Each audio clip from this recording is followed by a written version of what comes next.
క్రీస్తునందున్న ప్రియులకు ప్రేమతో వందనాలు తెలియజేయుచున్నాను. మే నెల 26వ తేదీ 2024. ఈరోజు దేవుడు మనకు చేస్తున్న వాగ్దానం ఏమిటనగా యెషయా గ్రంథము 58వ అధ్యాయము 11వ వచనం. యెహోవా నిన్ను నిత్యము నడిపించును. ఆమేన్. నా ప్రియమైన సహోదరి సహోదరులారా, ప్రస్తుతం మనం జీవిస్తున్నటువంటి దినాలు భయంకరమైన చెడ్డ దినాలు. అంత్య దినములలో అపాయకరమైన కాలములు వచ్చునని పౌలుగారి ద్వారా దేవుడు ముందుగానే హెచ్చరించినట్లుగా అలాంటి భయంకరమైన చెడ్డ దినాలలో మనం జీవిస్తూ ఉన్నాం. మనుషులను నమ్మటానికి లేదు, కాలాన్ని పరిస్థితులను నమ్మటానికి లేదు.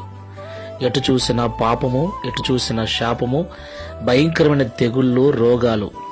ఇంటి నుండి బయటికి వెళ్ళిన వ్యక్తి క్షేమంగా ఇండ్లు చేరుతాడన్న నమ్మకం లేనటువంటి దినాలలో మనం జీవిస్తున్నాం. ఇలాంటి భయంకరమైన దినాలలో దేవుని యొక్క నడిపింపు, దేవుని యొక్క కాపుదల మనకు అవసరం. నా ప్రియమైన సహోదరి సహోదరులారా, ఆయన ఇమ్మానుయేలు దేవుడై ఉన్నాడు.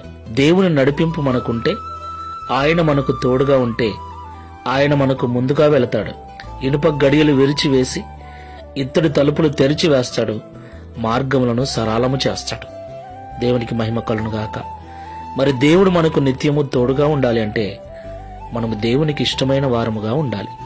దేవుని మందిరమునకు వెళుతూ, దేవుని మాటలు వింటూ, వాక్యానుసారమైన జీవితాలు జీవిస్తూ, అందరి ఎడల సాధ్యమైనంత వరకు సమాధానము, ప్రేమ, సఖ్యత కలిగి జీవిస్తూ దేవుని ప్రేమను లోకానికి చూపించే వారముగా ఉండాలి. అప్పుడు దేవుని తోడు మనకుంటుంది, దేవుని కాపుదల మనకుంటుంది. పరిశీలించుకొని ప్రార్థన చేసుకుందాం. సర్వోన్నతుడా, సర్వశక్తిమంతుడా, మీకు స్తోత్రాలు స్వామి. ఈ ఉదయకాల సమయంలో మాతో మీరు మాట్లాడిన ప్రతి మాటను బట్టి వందనాలు. ఇవి భయంకరమైన చెడ్డ దినాలు, అపాయకరమైన కాలములు. నిజమే, మా కళ్ళ ముందు తిరుగుతూ ఎంతో మంది లోకాన్ని విడిచి వెళ్ళిపోతున్నారు. మేము కూడా ఒకరోజు వెళ్ళవలసిన వారమే.